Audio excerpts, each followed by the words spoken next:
아멘. 감사합니다. 오늘 하나님께서 우리에게 주시는 말씀을 함께 보시겠습니다. 디모데후서 1장 9절과 10절 말씀입니다. 디모데후서 1장 9절과 10절 말씀입니다.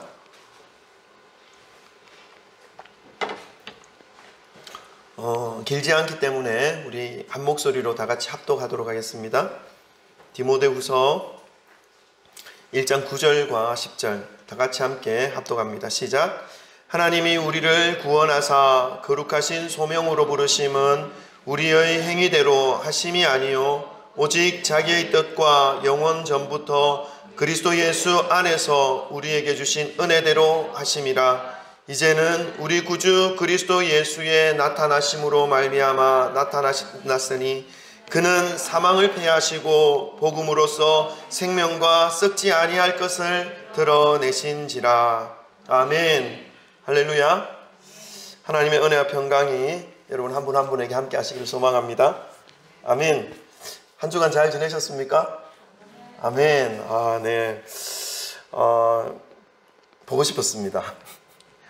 그리고 궁금했습니다. 늘 기도하였고요. 그리고 여러분을 이렇게 기도하였던 한 분 한 분을 또다시 보니까 너무 기쁩니다. 이렇게 만날 수 있고 볼 수 있고 또 함께 하나님 앞에 모여서 예배 드릴 수 있는 이것만 놓고 보더라도 감사이고 감격이 아닐 수가 없습니다. 우리 한 분 한 분이 얼마나 소중한 분인지 기억하시면서 우리 돌아보시면서 서로 사랑 고백 좀 나눴으면 좋겠습니다. 사랑합니다. 축복합니다. 잘 오셨습니다. 할렐루야. 아멘. 아멘. 여러분, 예수님을 믿는다는 것이 얼마나 큰 은혜고 소중한 가치를 붙잡고 있는 것인지 몰라요. 이것을 붙잡기가 쉽지 않습니다, 여러분. 그래서 세상에 거의 지금 이 시간에 세상에 밖에 있는 분들이 얼마나 많습니까? 그러나 여러분은 선택받았고 또 하나님께서 택해 주셔서 이 자리에 앉아 있는 줄 믿으시길 바랍니다. 아멘. 여러분, 믿는 자의 이름표를 딱 달고 이 땅을 살아가다 보면 이 믿는다, 크리스찬이라는 이름의 이 명찰이 어떤 의미가 있는 것인지를 별로 생각하지 못하고 세상과 함께 세상 속에서 살아갈 때가 많습니다. 여러분, 그렇게 되면요, 이 명찰이 참 거추장스럽게 여겨질 때가 많습니다. 그래서 필요할 때는 붙이고 다니고 조금 거추장스러울 때는 또 내던지고 이렇게 살아가게 되는 것이 참 많습니다. 그런데 여러분, 이렇게 살아가는 삶이 결코 자신의 영혼과 육신에 유익을 주지 못한다는 것을 우리는 알아야 됩니다. 지금 당장은 느낄 수 없을지도 모릅니다. 깨닫는 데까지는 시간이 걸린다는 것입니다. 그래서 말씀을 통해서 하나님에 대하여 알고 또 그 말씀 가운데 하나님께서 저와 여러분 한 사람 한 사람을 향하신 계획과 뜻과 이 사랑을 깨닫게 된다면 믿는다는 것에 대해서 오해를 하지 않고 세상에서 살아가지만 세상과 짜가지 않을 수 있게 되고 세상과 뒤섞이지 않을 수 있게 되는 것입니다. 이렇게 된다면 이 믿는 자라고 하는 이 이름표가 어색하지 않습니다. 기쁨이 되고 평안이 되고 안정감이 되는 것입니다. 믿는 자, 성도, 크리스찬이라고 하는 이 이름표 속에 감추어진 보화, 보물, 그 깊은 은혜와 사랑을 깨달을 수 있기 때문에 그렇습니다. 계속해서 사순절 기간을 보내고 있습니다. 부활절이 이제 3주 정도 남아 있는데요. 부활절 40일 전을 사순절 기간이라고 한다고 말씀을 드렸습니다. 오늘은 이 믿는 자, 크리스찬이라는 그 이름표를 달고 그의 삶이 완전히 바뀐 한 사람의 신앙을 살펴보기를 원합니다. 그래서 이 사순절에 우리가 붙잡고 살아가야 할 믿음의 모습을 다시 한 번 더 말씀을 통해서 깨닫고자 합니다. 그 인물은 사도 바울이지요. 사도 바울은 예수님의 복음을 받아들이기 전에는 모든 삶이 자신이 중심이 된 생각이었고 삶이었습니다.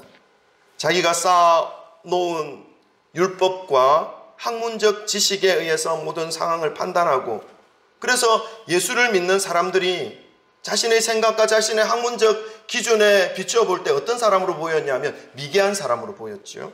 무지한 사람으로 보였습니다. 그리고 사회적인 문제를 일으키는 그러한 집단의 사람이라고 생각했습니다. 그래서 어떻게 했습니까? 그들을 잡아서 옥에 가두는 일을 아주 열성적으로 했던 사람이 바로 이 사울이었죠. 그 당시에는. 그렇게 하는 것이 자신의 생각과 자신의 중심에 있는 그 가치로 판단을 내려볼 때에는 그것이 하나님을 위한 일이라고 생각하면서 그렇게 했던 것입니다. 그러나 예수님을 만난 후에 어떻게 되었습니까? 삶이 바뀌었습니다. 자신이 열심히 살아온 그 나날들이 하나님을 위하여 살아온 삶이 아니라 오히려 하나님의 마음을 아프게 하고 오히려 하나님을 핍박하고 살았다는 것을 깨닫게 된 것이죠. 여러분, 삶이 바뀐다, 한 사람의 인생이 바뀌고 한 사람의 삶이 바뀐다라고 하는 것은 무엇인가 그 내면에 심령 깊은 곳에 자신이 여태까지 살아온 삶, 자신이 옳다고 생각한 그 모든 가치 체계와 자신의 온 삶을 바꿀 수 있는 더 새롭고 완벽한 더욱 가치 있는 것에 대하여 인식하기 시작했다라는 것을 의미합니다. 그것을 인식하지 못하고는 삶이 안 바뀝니다. 바뀔 수가 없죠. 바울은 그것을 깨달았다는 것입니다. 그리고 그 바울은 새롭게 발견하고 깨달은 그 가치를 잃어버리지 않고 끝까지 붙잡으며 마지막 순간까지 이제는 예수의 복음을 전하는 사람으로, 복음을 핍박하고 복음을 말살하였던 그 과거의 자신의 모습이 아닌 예수님과 십자가의 그 부활을 전하는 사람으로 일평생 살았던 사람으로 기록되어져 있습니다. 오늘 본문 말씀은 바울이 기록한 마지막 서신, 바울은 신약 성경의 13개의 서신을 기록하였습니다. 바울이 13권의 성경을 기록하였다는 것이죠. 엄청난 것이죠. 그러니까 그 소중한 가치를 바울은 깨달았기 때문에 복음을 13권의 성경의 내용으로 남겨놓았던 것입니다. 물론 하나님께서 바울에게 그러한 마음과 성령의 은혜를 주셨기에 그걸 기록할 수 있었지만 말이지요. 그 13권의 서신 중에 가장 마지막 서신이 바로 오늘 본문 말씀인 디모데 후서입니다. 이 편지를 쓰고 난 이후에 한 6개월, 7개월 후에 바울은 로마 오스티안 거리에서 참수형을 당합니다. 참수형 뭔지 아시죠? 네. 죽는다는 말씀이죠. 디모데 후서를 읽어보면 바울 역시 자신의 삶이 이제 얼마 남지 않았다라는 것을 직감하고 있는 것을 알 수 있습니다. 그리고 자신의 삶을 되돌아보면서 믿음의 동력자요 아들인 디모데에게 아주 소중한 자신의 목회의 철학을, 목회의 가르침을 전수하고 있는 모습을 볼 수 있습니다. 오늘은 바울이 끝까지 붙잡고 있었던 이 믿음, 신앙을 함께 살펴보기를 원합니다. 짧지만 우리의 삶 속에서도 그 신앙을 전수받아서 주님을 기쁘시게 하는 믿음의 성도들이 되어서 주님이 주시는 은혜와 평강과 기쁨과 능력의 삶을 살아가시기를 간절히 소망하는 마음으로 말씀을 전하겠습니다. 첫 번째로요, 바울은 예수 그리스도를 향한 그 믿음의, 바울이 믿었던 그 예수 그리스도에 대한 그 신앙의 내용을 우리가 살펴본다면 첫 번째로 바울은 예수님이 사망을 패하셨다 하는 것을 믿고 있었습니다. 우리 10절 말씀을 한번 읽어볼까요? 10절, 1장 10절입니다. 다 같이 읽습니다. 시작. 이제는 우리 구주 그리스도 예수의 나타나심으로 말미암아 나타났으니 그는 사망을 패하시고 복음으로써 생명과 썩지 아니할 것을 드러내신지라. 아멘. 바울이 예수님을 믿었던 신앙하는 그 신앙의 내용 속에 어떤 것이 있었냐면 예수님께서 사망을 패하셨다라는 내용이 그 신앙, 그 믿음을 가지고 있었던 것을 우리는 바울의 고백을 통해서 알 수 있습니다. 예수님께서 사망을 패하셨다. 여러분, 지금 이 바울의 환경과 상황을 우리가 좀 기억할 필요가 있습니다. 바울은 복음을 전하기 위해서 지금 로마까지 왔습니다. 그리고 감옥에 갇혔죠. 복음을 전하는 그것으로 인해서. 그리고 사형의 날을 지금 기다리는 중에 있습니다. 그리고 믿음의 동력자인 디모데에게 이 서신을 마지막으로 기록하고 있는 것이죠. 우리가 생각하기에 참수형이 기다리고 있는 중이었기 때문에 이 바울이 막 무척 두려웠을 것이다. 억울했을 것이다. 왜요?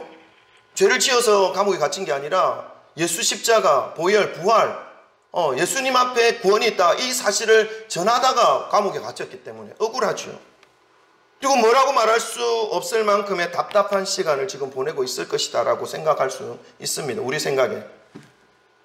막상 죽음이 눈앞에 다가왔을 때에 인간이 느낄 수 있는 그 황망함, 두려움이 아마도 바울에게도 찾아왔을 것이다 라고 우리는 생각해 볼 수 있습니다. 우리도 한번 생각해 보는 겁니다, 여러분. 우리가 지금 심각한 질병에 걸려 있어요. 그래서 시한부 인생을 지금 몇 개를 안 남겨놓고 살아가고 있다고 생각해 보십시다. 혹은 또 우리가 또 예수님을 전하다가, 예수님의 복음을 전하다가 복음을 막혀있는 그곳에서 복음을 전하다가 감옥에 갇혀서 이제 살아있을 날이 얼마 남지 않은 상황 속에 놓여 있다라고 생각을 해보자는 것입니다. 그러면 저와 여러분의 마음과 생각은 어떤 것으로 사로잡혀 있을까요? 김승희 집사님, 어떨 것 같습니까? 아무 생각이 없으세요? 여러분, 목회를 하면서 몇 분의 임종하시는 모습을 지켜본 경험이 있습니다. 평소에 신앙생활을 잘 하시던 권사님의 임종으로부터 이름도 없이 조용히 가끔 교회에 출석하시면서 신앙생활을 하셨던 그 성도님들에 이르기까지. 근데 마지막 모습이요, 직분에 맞는 모습으로 이별하는 것은 아니다라는 것을 알게 되었습니다. 한 권사님의 마지막 모습이 기억에서 사라지지 않습니다. 살아오신 그 믿음의 모습만 본다면 정말 은혜롭게 주님 품에 안길 것 같은 그런 생각을 가졌는데, 그 권사님의 마지막 모습은 정말 충격적이었습니다. 생각했던 것과 전혀 다른 모습으로 누여져 있었기 때문이죠. 요즘은 좀 그 장례 절차가 간소화되어서 시신을 그러니까 목격하지 않고 시신 앞에서 예배를 드리거나 기도를 하는 그런 일은 별로 없습니다. 그런 일은. 근데 조금 시간이 거슬러 올라가 보면 실제로 시신 이제 입관 예배할 때는 관에 이제 가기 전에 이제 예배를 드리지 않습니까? 영혼을 위해서. 근데 이제 그 입관 예배 드리고 난 다음에는 이제 우리가 눈으로는 그분의 얼굴을 볼 수도 없어요. 돌아가시긴 했지만 그래서 옛날에는 입관 예배는 그 시신을 유가족들과 함께 시신 주위에 둘러서서 이렇게 예배를 드리고 했던 것이 있었습니다. 그때 그분의 이제 표정을 봤죠. 얼굴이 아주 일그러져 있는 것을 발견할 수 있었습니다. 마지막 숨을 거두기 전까지 이 땅과 이별하는 것에 대하여 끝까지 버티면서 이를 갈면서 숨을 거두시는 그 모습을 발견할 수가 있었습니다. 참으로 놀라웠습니다. 여러분, 믿는 자들이 붙잡고 살아가야 하는 이 신앙에 대하여 바울은 오늘 본문 말씀을 통해서 알려주고 있습니다. 그리스도께서 사망을 패하셨다는 사실입니다.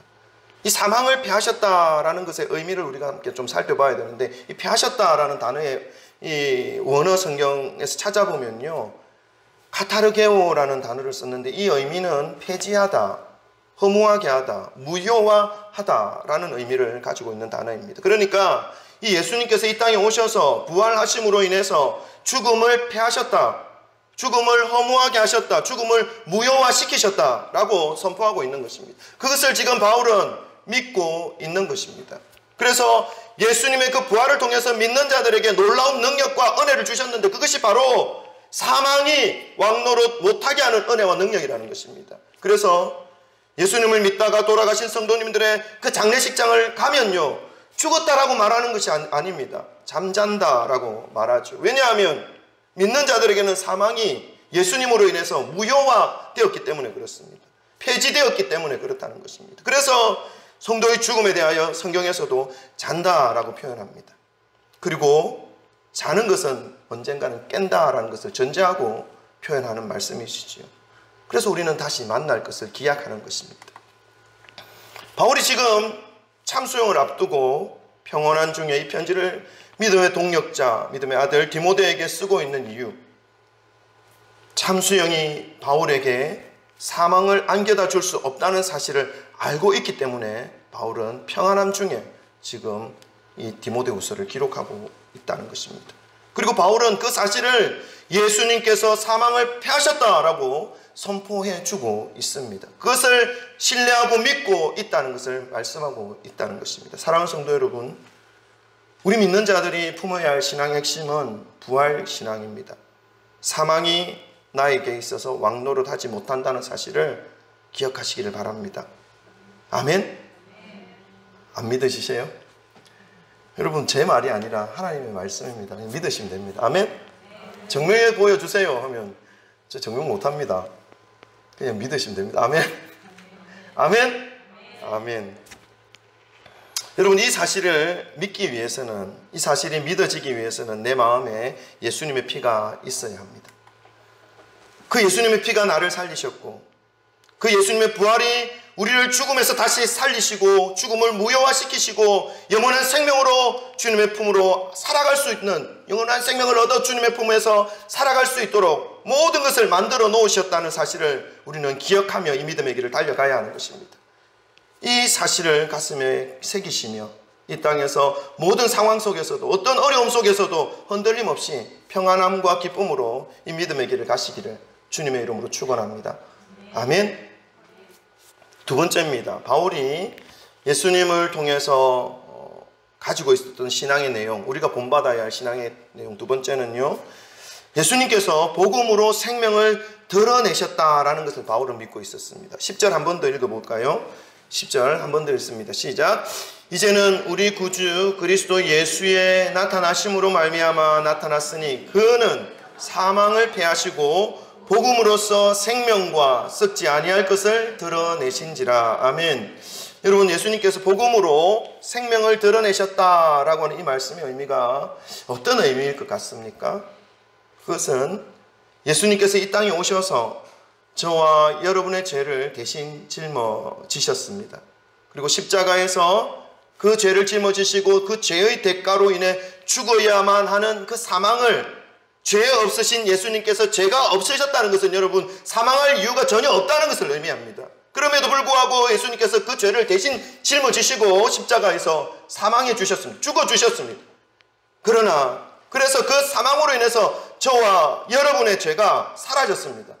우리가 우리의 죄를 짊어지고 십자가에 죽어야 이 죄의 삭슨 사망이라는 그 율법의 그 기준을 맞춰줄 수 있는 것입니다. 그래서 모든 사람은 죽습니다. 죄 때문에 멸망당합니다. 지옥에 갑니다. 그러나 예수를 믿는 그 성도들은 예수님이 대신 그 모든 죄를 짊어지시고 십자가에 죄 없는 몸으로 대신 다른 사람들의 죄를 지시고 죽어주셨습니다. 나 대신. 그래서 내가 죽을 이유가 없다는 것입니다. 아멘? 근데 아멘이 왜 이렇게 적죠? 이해가 안 갑니다. 제가 영어합니까? 이해가 되죠? 아멘. 아멘 좀 크게 하셔요. 믿음으로 아멘하고 받아들이세요. 아멘? 아멘. 조금 크셨어요. 할렐루야. 감사합니다. 우리의 죄가 사라졌다는 것입니다. 죄 없으신 예수님께서, 죽을 이유가 전혀 없으신 예수님께서 대신 죽어주셨기 때문에 그렇습니다. 그래서 이제 예수님을 믿기만 하면 죽지 않는다는 것입니다. 죽음이 무효화되었다는 것입니다. 또한 예수님께서 죽어주신 그 후에 3일 만에 부활하셨습니다. 그래서 그 예수님을 믿는 우리가 예수님을 믿는 것으로 인해서 죄의 문제를 해결을 받았을 뿐만 아니라 예수님의 부활이 우리에게도 통일한 부활로 주어지는 것으로 인해서 영원한 생명이 주어지게 되었다라는 것을 성경은 분명하게 우리에게 말씀해 주고 있습니다. 이 말씀이 바로 예수님께서 복음으로 생명을 드러내 주셨다라는 의미입니다. 인생을 살아가다 보면 여러분, 죄책감이 얼마나 힘든 것인지 우리는 알 수 있습니다. 어떤 사람은요, 죄책감 때문에 밤에 잠도 못 잡니다. 어떤 사람은 이 죄책감 때문에 정신병에 걸리기도 합니다. 제가 그런 사람을 봤다니까요. 근데 어떤 사람은 이 죄책감으로 인해서 목숨을 스스로 끊기도 합니다. 성경에도 나오지요. 여러분, 가룟 유다의 인생을 한번 살펴보십시다. 가룟 유다는 예수님을 로마 군사들에게 은 30에 팔아넘겼습니다. 그 사실이 도무지 견딜 수 없어서 목에 줄을 매고 죽습니다. 그리고 그 줄이 끊어져서 떨어져서 벼랑으로 떨어져서 창자가 튀어나와서 죽죠. 죄책감입니다. 한 사람의 죄책감을 가지고 있었던 사람이 기억납니다. 베드로죠. 예수님을 3번 부인합니다. 십자가에 매달려 있을 때, 매달리고 십자가의 길을 걸어가고 있을 때, 모든 제자들이 다 배신할 때 수제자라고 하는 베드로마저 3번이나 부인하죠. 저주하면서 난 그를 모른다. 그것이 너무 부끄럽고 너무 죄송스럽고 너무 죄책감이 들어서 예수님을 멀리 떠나 자기의 고향으로 돌아가서 물고기 잡고 있습니다. 예수님을 못 만나겠다는 거죠. 예수님 앞에 못 가겠다는 것이죠. 근데 예수님은 베드로 앞에 찾아갔습니다. 그리고 밥을 지어놓고 밥까지 먹여주십니다. 얼마나 부끄럽겠습니까? 저 같으면 진짜 쥐구멍에라도 숨고 싶은 마음이었을 것입니다. 그럼에도 불구하고 예수님은 직접 떠주시죠. 네가 나를 사랑하느냐? 예, 주님, 제가 주님을 사랑합니다. 사랑하는 주께서 하십니다. 한 번만 물어보면 되는데 3번이나 묻지 않습니까? 네가 나를 정말 사랑하느냐? 주께서 하십니다. 예수님도 짓궂어요. 네가 나를 정말 사랑하느냐? 내가 주님을 사랑하는 줄 주께서 아시나이다. 여러분, 예수님께서 그 모든 죄의 문제를 베드로에게 찾아가셔서 해결해 주십니다.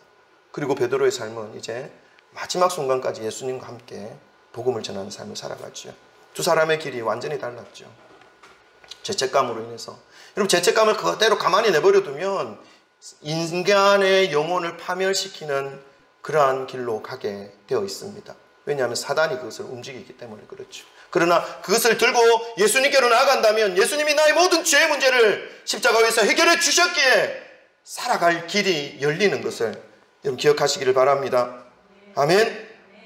그때가 바로 그리스도께 달려가야 할 때라는 것을 기억하시고, 그리스도께로 달려가기만 하면, 예수님께로 달려가기만 하면 눈에 보이지 않지만 그 자리에서 무릎 꿇어 예수님 나를 불쌍히 여겨 주옵소서 기도하는 그 순간 그 모든 죄책감의 문제를 해결받을 수 있다는 사실을 여러분 기억하시기를 주님의 이름으로 축원합니다. 그분이 그 모든 죄를 대신해서 짊어져 주셨고 죽어 주셨습니다. 그 예수님을 믿는다면 우리는 용서함을 받을 수 있고 새 생명을 얻을 수 있다는 것을 기억하시기를 소망합니다. 이것이 그리스도께서 복음으로 생명을 드러내어 주셨다라고 하는 말씀의 의미가 되는 것입니다. 세 번째, 바울은요, 예수님으로부터 예수님을 믿는 그 믿음의 신앙, 그 신앙의 내용에 어떤 것을 믿고 있었냐 하면 예수님께서 복음으로 썩지 않음을 드러내신 것을 바울은 믿고 있었습니다. 한 번 더 10절을 읽어보겠습니다. 1장 10절 다 같이 함께 읽겠습니다. 시작. 이제는 우리 구주 그리스도 예수의 나타나심으로 말미암아 나타났으니 그는 사망을 패하시고 복음으로써 생명과 썩지 아니할 것을 드러내신지라. 아멘. 바울이 끝까지 마지막 순간까지 붙잡고 있었기에 참수형이 나를 기다리고 참수형의 그 시간이 다가오고 있었음에도 불구하고 평안한 중에 신앙을 붙잡으며 그 믿음의 아들, 믿음의 동역자에게 편지를 쓸 수 있는 그러한 여유까지 하면서 여기까지 누리면서 삶을 마무리할 수 있었던 이유는 무엇이었습니까? 바로 신앙입니다. 예수님을 향한 신앙. 예수님께서 사망을 패하셨다. 예수님께서 복음으로 생명을 드러내셨다. 예수님께서 복음으로 썩지 아니함을 드러내셨다라고 하는 이 사실을 분명하게 믿고 있었기에 흔들릴 수가 없었던 거죠. 흔들리지 않았던 것이죠. 썩지 아니할 것이라는 말씀의 의미를 우리가 좀 본다면 부패하지 않는다는 것입니다. 깨끗하다는 것이죠. 청렴하다는 것입니다. 거룩하다라는 것을 의미합니다. 그리고 또 부패하지 않는다는 것은 영원한 것을 의미합니다.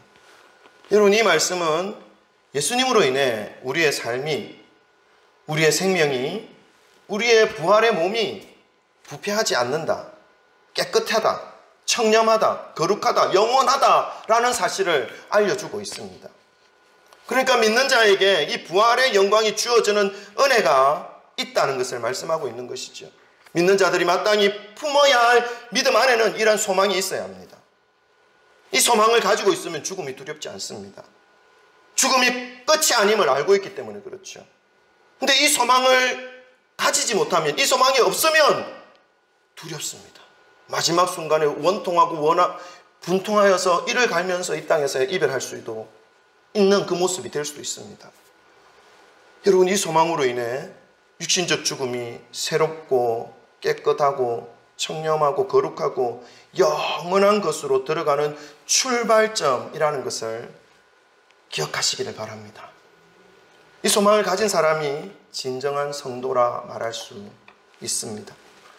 여러분, 성경 말씀을 천천히 묵상해 보시면서 읽으시면요, 주님의 사람들, 주님의 백성들이 죽었을 때에 죽었다라고 말하지 않고 뭐라고 말합니까? 아까도 말씀을 드렸듯이 잔다라고 말씀합니다. 잔이라 말씀합니다. 대표적인 말씀이 사도행전 7장 60절에 기록되어져 있는데 우리 한번 봅시다. 스데반이 복음을 전하다가 돌에 맞아 죽죠. 돌에 맞아 죽는 그 광경을 성경에는 어떻게 표현하고 있습니까? 7장 60절 다 같이 함께 읽겠습니다. 시작. 무릎을 꿇고 크게 불러 이르되 주여 이 죄를 그들에게 돌리지 마옵소서. 이 말을 하고 잔이라 하면 스데반이 잔다라고 말씀하고 있습니다. 복음을 전하다가 돌에 맞아 숨을 거둔 이 스데반 집사에 대해서 성경은 잔다라고 말씀하죠. 이 말씀은 이제 썩지 않을 것으로 영원하고 청렴한 것으로 거룩한 모습으로 다시 살아날 것과 우리가 다시 만날 것을 약속하고 있는 말씀입니다. 그렇습니다, 여러분. 저와 여러분의 육신 역시 마찬가지입니다. 예수 그리스도의 피와 십자가의 죽음이 저와 여러분에게 죽음의 왕노릇 하지 못하게 하셨다는 이 사실을 여러분 믿으시기를 바랍니다. 아멘. 제 말이 아니라 성경의 말씀, 하나님의 말씀이기 때문에 우리는 믿어야 합니다. 아멘. 예수 그리스도의 피와 죽음이 죄의 문제를 해결해 주셨고 완전히 새롭고 깨끗하며 청렴하며 거룩하며 영원한 생명을 허락해 주셨다는 이 사실을 우리는 믿으며 이 믿음의 길을 소망 가운데 달려갈 수 있다는 것입니다. 이것은 성도의 특권입니다, 여러분. 바울은 이 진리를 확신했습니다. 바울 자신도 이제 머지않아 참수대에 서서 이 땅과 이별해야 한다는 것을 알고 있었음에도 불구하고 반대로 바울은 또 확신하고 있었습니다. 무엇을요? 그것이 끝이 아니라는 사실을 말이죠. 반드시 다시 부활의 몸으로 주님께서 주신 영광스럽고 거룩한 모습으로 주님이 주신 영원한 생명의 그 생명에 동참하게 될 것이다 라는 것을 확신하고 있는 것입니다. 사랑하는 성도 여러분, 부활절이 3주 남았습니다. 예수님의 부활이 우리에게 어떤 의미가 있는지를 오늘 말씀을 통해서 깨달으시기를 바랍니다. 그리고 가슴 깊이 새기시기를 바랍니다. 그리고 이 땅에 살아가시는 동안에 그 은혜를 잊지 마시기를 바랍니다.